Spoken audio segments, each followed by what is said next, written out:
We discussed in previous class variation in G with latitude. Latitude here take initial equator.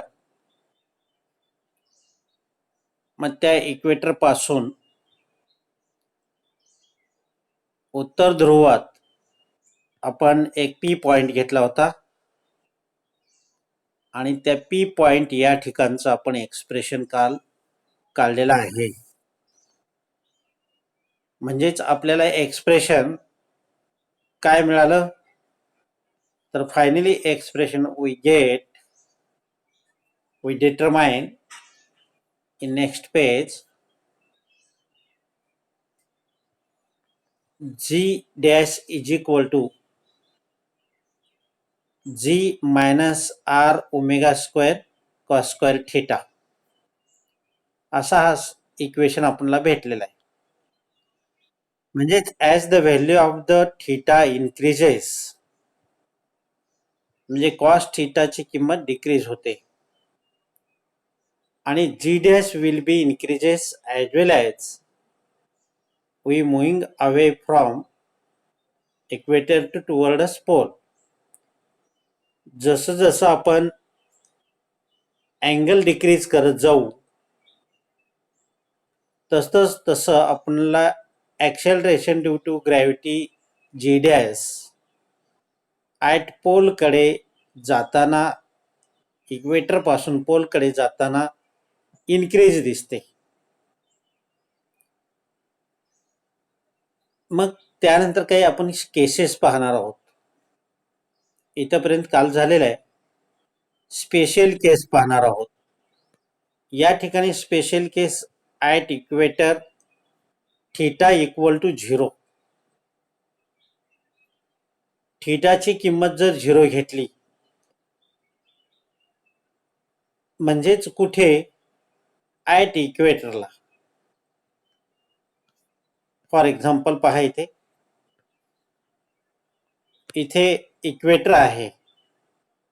जर ती body इक्वेटरवर असेल, P ही नावाची body जर इक्वेटरवर असेल तर हा रेडियस आणि इक्वेटरवर असल्या कारणाने त्याची पोझिशन व्हेक्टर ही इथेच असणार आहे.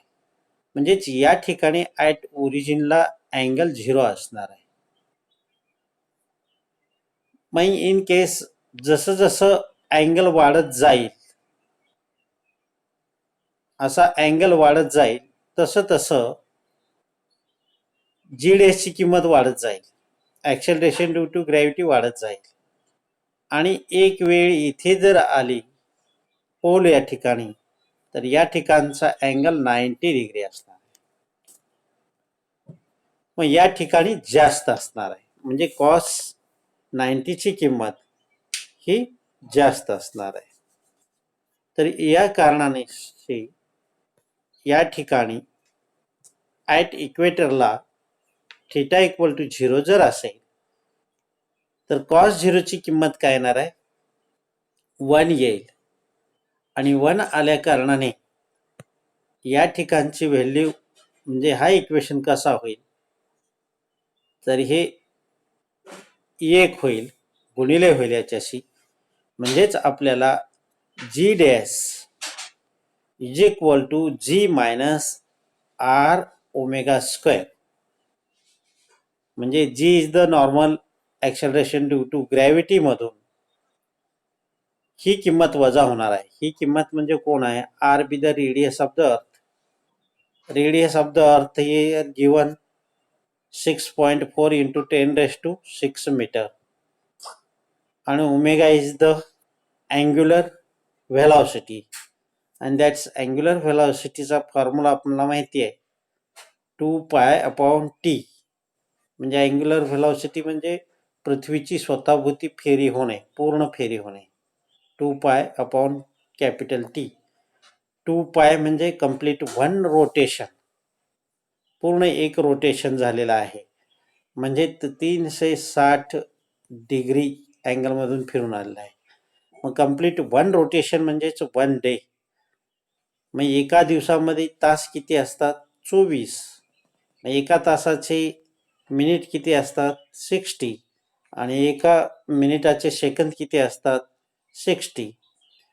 म्हणजेच 24 into 60 into 60, that means we get second. म्हणजे 2 पाय, पायची किंमत ठेवली 3.14 डिवाइड बाय ही किंमत ठेवल्यानंतर यांचं रिअरेंज करून जो काही इक्वेशन मिळतो आपल्याला, अँग्युलर स्पीड मिळतो, अँग्युलर व्हेलॉसिटी ऑफ द अर्थ मिळते. ती किती मिळते?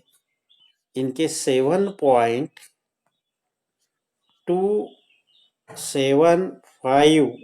into 10⁻⁵ second inverse. तर इतकी स्पीड आपल्याला मिळते. म्हणजे पृथ्वीची पर सेकंदाला स्पीड किती आहे? 7.275 into 10⁻⁵ पर सेकंद तिचा रोटेशनल स्पीड आहे. मग अशा प्रकारे ह्या किमती मिळाल्यानंतर ती आरची किंमत आणि ओमेगा स्क्वेअरची किंमत इथे जर पुट केलं तर त्याचा रिअरेंज केलं तर आपल्याला काय मिळणार आहे?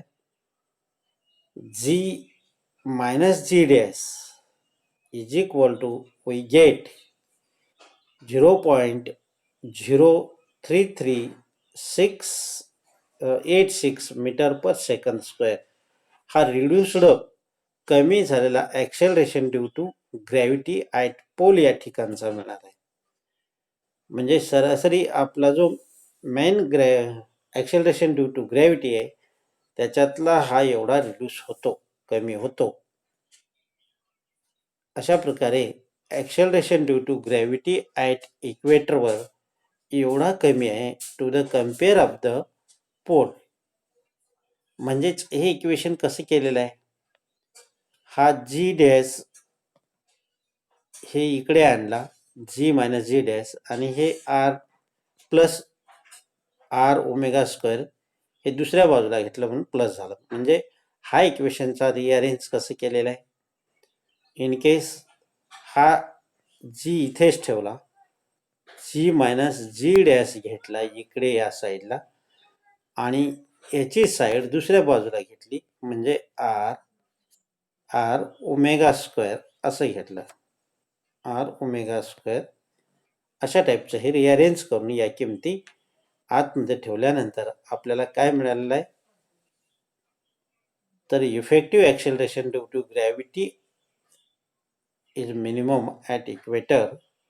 कितीने मिनिमम आहे? तर 0.03386 मीटर पर सेकंद स्क्वेअर. मग आता हे झालं ॲट इक्वेटरवर. मग आपण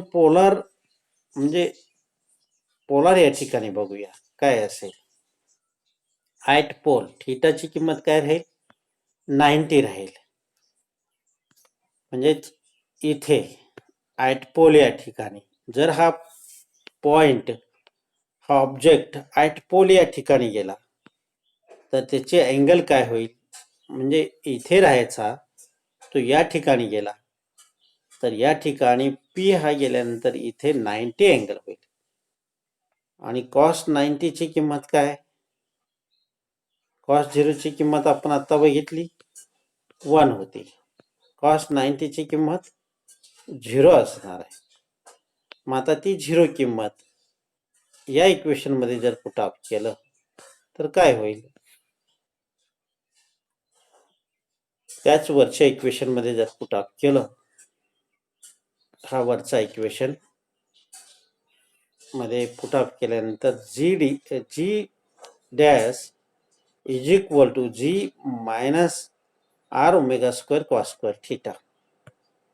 तर या ठिकाणी या कॉस स्क्वेअर थीटाची किंमत 0 आहे. हे 0 म्हणजे हे 0 होणार टर्म. आणि g dash is equal to जी, म्हणजे जी डॅश कुठला आहे? ॲट पोल या ठिकाणचा आहे. आणि तो कोणा इतका असणार आहे, म्हणजे नॉर्मल जो मॅक्झिमम असेल ॲक्सेलरेशन ड्यू टू ग्रॅव्हिटी त्याच्या इतका असणार आहे. तर म्हणजेच इथे काय सांगितलं आहे, there is no reduction in acceleration due to gravity at pole. या ठिकाणी रिडक्शन होणार नाही. या ठिकाणचा ॲक्सेलरेशन ड्यू टू ग्रॅव्हिटी हा सर्वात मोठा असणार आहे, सर्वात. मात्र वरती जे काढलंय आपण जी मायनस जी डॅश, हे रिडक्शन झालेलं काढलेलं आहे, कमी झालेलं काढलेलं आहे आपण. कितीनं कमी झालेलं आहे ॲट इक्वेटरला, तर इतकं कमी झालेलं आहे. म्हणजे जी मधून ॲट इक्वेटर मधून वजा केलेलं आहे. म्हणजे इक्वेटर काय आहे, किती आहे, तर आता आपण इथे पाहूया. खाली आपल्याला काही गोष्टी दिलेल्या आहेत टेबलमध्ये. लॅटिट्यूड डिग्रीमध्ये दिलेलं आहे आणि acceleration due to gravity metre per second स्क्वेअरमध्ये दिलेलं आहे. तर इथे पहा, 0 लॅटिट्यूड, 0 कुठे असतो, आता तुम्ही पाहिलेलं आहे. 0 लॅटिट्यूड, फॉर एक्झाम्पल समजा अशी पृथ्वी आहे, एक्झॅक्टली अशी नाही आहे. पृथ्वी थोडीशी ध्रुवीय प्रदेशात चपटी आहे आणि इथे अशी फुगीर आहे, विषुववृत्तावर फुगीर आहे. फॉर एक्झाम्पल हा इक्वेटर आहे आणि समजा हे ध्रुवीय प्रदेश आणि हा सेंटर असेल. तर मग आपण हे जरी घेतला इक्वेटरवरचा पॉइंट आणि हा ध्रुवीय प्रदेशातला पॉइंट, म्हणजे इथून असे नंबर ऑफ सर्कल बनत गेलेले. हा पहिला जो सर्कल आहे रेड कलर, तो सर्कल पोल या ठिकाणी आहे. त्याचा लॅटिट्यूड म्हणजे या ठिकाणचा अँगल 0 आहे. म्हणजे हे 0, ज्या वेळेस 0 लॅटिट्यूड असेल त्यावेळेस तिथे किंमत किती आहे, 9.7804 आहे. मग त्यानंतर हा 0 झाल्यानंतर इथे 10 असेल. मग जर ती बॉडी 10 या ठिकाणी गेली तर हा अँगल 10 डिग्रीचा होईल. म्हणजे त्यावेळेसचे ॲक्सेलरेशन ड्यू टू ग्रॅव्हिटी 9.7819 इतका असेल. समजा ती बॉडी पुढे आणखीन दुसरा सर्कल तयार केले असेल 20, तर या ठिकाणचा अँगल हा 20 होईल आणि 20च्या वेळेस आपल्याला जे ॲक्सेलरेशन ड्यू टू ग्रॅव्हिटी मिळणार आहे, निश्चित पहिल्या आणि दुसऱ्यापेक्षा ग्रेटर मिळत जाणार आहे. म्हणजे कितीने ग्रेटर झाला, इथे 19 आहे तर इथे 64 झालेला आहे. मायनस करून पहा 10 डिग्रीमध्ये किती फरक पडलेला आहे हे लक्षात येईल. त्यानंतरचा समजा 30 डिग्री जर घेतला आपण, असा हा 30 डिग्री जर घेतला तर इन 30 डिग्रीला 9.7933 असा टाईपचा आपल्याला ॲक्सेलरेशन ड्यू टू ग्रॅव्हिटी मिळतो. त्यानंतर आपण समजा 40 डिग्रीचा जर विचार केला, या ठिकाणी 40 डिग्री, मग हा 40 डिग्रीला किती आहे पहा, 9.8017. म्हणजेच नियर अबाउटली दिस व्हॅल्यू इज 9.8 आहे असं समजा. जी आपण वापरतोय, जी आपण कॉन्स्टंट म्हणून वापरतोय, ते acceleration due to gravity at ह्या 40 डिग्री, म्हणजे जवळपास आपण जे वापरतोय आपण 40 डिग्रीवरची वापरतोय. त्यानंतर समजा 50 डिग्री, आता 50 डिग्री ही असा वर असेल, आता इथे 50 डिग्री, त्यावेळेस किती आहे 9.8107 मीटर पर सेकंद स्क्वेअर असेल. त्यानंतर 60 असेल, त्यानंतर 70 असेल, आणि त्यानंतर हे 80 डिग्री असेल, आणि सर्वात लास्ट हे 90 डिग्री असेल. म्हणजेच आपण 60लाही पहा प्रत्येक ठिकाणी वाढत चाललेलं आहे. 70 वाढत चाललेलं आहे, 80लाही वाढत चाललेलं आहे, आणि 90ला सर्वात मॅक्झिमम आहे 9.8322, सर्वात जास्त acceleration due to at pole. याच पद्धतीनं दक्षिण गोलार्धातही असंच होतो. जर आपण या ठिकाणी गेलं तर 90 डिग्री इथे तयार होतो, आणि या ठिकाणचं acceleration due to as equal to, म्हणजे जसं या झिरोपासून 10, 20, 30, 40, 50, 60, 70, 80, 90 झाले आहेत, तसंच इकडे पण 10, 20, 40, 50, 60, 70, 80 असं तयार होणार अप टू 90 पर्यंत, म्हणजे दोन्हीकडचाही सेम. असं का होत असावे, तर इथे इथला हा रेडियस कमी आहे आणि हा रेडियस जास्त आहे, हेही एक कारण आहे. त्यामुळं पृथ्वीच्या सेंटरच्या जवळचा भाग हा येतो, म्हणून इक्वेटरचा भाग जवळ येतो, म्हणून त्या ठिकाणचंही काय ॲक्सेलरेशन ड्यू टू ग्रॅव्हिटी हे सर्वात जास्त आहे. मग आता एखादी जर बॉडी आपण घेऊन गेली विषुववृत्तावरची, ॲक्सेलरेशन ड्यू टू ग्रॅव्हिटी किती आहे 9.7804 आहे. या ठिकाणची बॉडी वेट जर आपण ध्रुवीय प्रदेशात घेतलं तर निश्चित त्या ठिकाणी वेट हे जास्त येतं, चेंज येतं. का, तर weight equal to, we know formula, weight equal to mg. Mass हा बदलत नाही, मास हे तराजून मोजत असतो. ॲक्सेलरेशन ड्यू टू ग्रॅव्हिटी हे मात्र बदलत असतं, म्हणजे इन्क्रीजेस टुवर्ड्स पोल, अशा टाईपचं आपल्याला काय मिळेल, वेट हे चेंजेस मिळेल.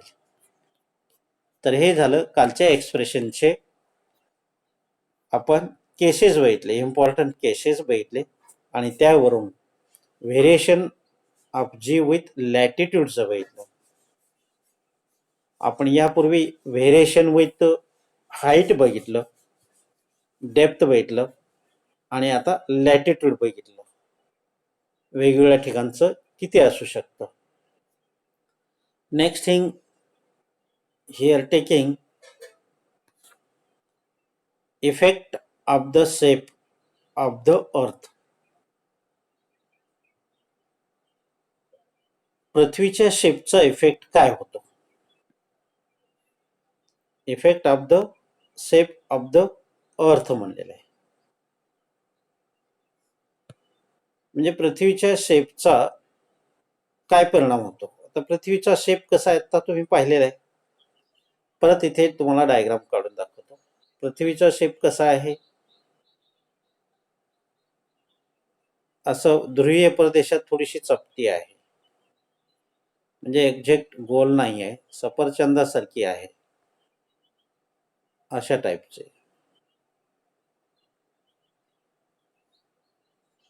म्हणजे थोडंसं इथेही 1 मिनिट असं चपट दाखवायचं आहे, आणि सेंटरला फुगीर दाखवायचं आहे, असं थोडक्यात लक्षात घ्या. अशा टाईपचं गोल थोडक्यात. तर या ठिकाणी हा जो विषुववृत्ताचा भाग आहे सेंटर पासूनचा, हा रेडियस आर ई आणि हा रेडियस आर पी म्हणूया. हा पोल आहे, हा इक्वेटर आहे. म्हणजे R E is greater than R P असणार आहे. म्हणजे हा रेडियस कमी असणार आहे आणि हा रेडियस जास्त असणार आहे. म्हणजे किती जास्त आणि किती कमी, तर इथे दिले पहा व्हॅल्यू 6378 किलोमीटर. हे कुठे असणार आहे? हा रेडियस इक्वेटरचा असणार आहे. आणि पोलार रेडियस किती आहे? 6356 किलोमीटर. म्हणजे या दोघांमध्ये फरक कितीचा असणार आहे? आर ई हे किती आहे? 6378 आहे. मायनस आर पी जर केलं 6356, तर आपल्याला 22 किलोमीटर हा डिफरन्स येणार आहे. म्हणून ऍक्सेलरेशन ड्यू टू ग्रॅव्हिटी मध्ये आपल्याला जो डिफरन्स मिळाला 0.033 मीटर पर सेकंद स्क्वेअर, आपण इक्वेटर वर काढलेलं होतं केसेस, स्पेशल केसेसमध्ये, तो हा फरक मिळतो. Reduction acceleration due to gravity मिळतो. तर मग इथे काय दिले बघूया.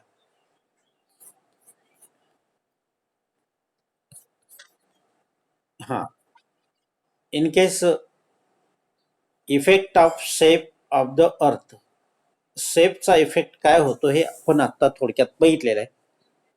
म्हणजे रेडियस डिक्रीज इन्क्रीज, त्यामुळे आपल्याला ऍक्सेलरेशन ड्यू टू ग्रॅव्हिटी हा चेंजेस मिळतोय. पहा इथे, we assume the earth to be sphere, आपण पृथ्वीला स्पेअर कन्सिडर केलेला आहे. How it is actually a ellipsoid and bulged at equator. इथे थोडंसं प्रिंट दिसलं नाहीये, तुम्ही पुस्तकात पाहिला असाल आणि हे लिहून घेतलेलं असाल कदाचित. Hence here equator radius of the earth इतका असेल. रेडियस ऑफ द अर्थ किती आहे? 6378 किलोमीटर. अँड ग्रेटर, तो ग्रेटर असेल than that of the radius of polar. आणि पोलारचा किती आहे? 6356 किलोमीटर. त्या दोघांच्या कम्पेअरमध्ये आपण पाहिलेलं आहे 22 किलोमीटरचा फरक येतो. Then there is combine effect. Combine effect म्हणजे काय? Greater radius 1 and rotation in reducing of gravity. Rotation होताना त्याची पृथ्वीची आणि ग्रॅव्हिटी चेंज होते. मग आता ज्या वेळेस विषुववृत्तावर असेल बॉडी, त्यावेळेस तिथे रोटेशन जास्त असतो, म्हणजे स्पीड पर सेकंद जास्त असते. आणि इक्वेटरला त्याची स्पीड तेवढीच जरी असली तरी त्याला जो सरकमफरन्स असतो तो छोटा असतो. तर अशा टाईपचं दोघांचा इफेक्ट होतो. And then we get as result, त्या दोघांच्या रिझल्टवरून आपल्याला acceleration due to gravity at the equator असा मिळतो. आपण टेबलमध्ये बघितलेला आहे. 9.7804 मीटर पर सेकंद स्क्वेअर मिळतो. आणि सर्वाधिक आपल्याला acceleration due to gravity at pole या ठिकाणी मिळतो. G P is equal to 9.8322 metre per second square असे मिळतो.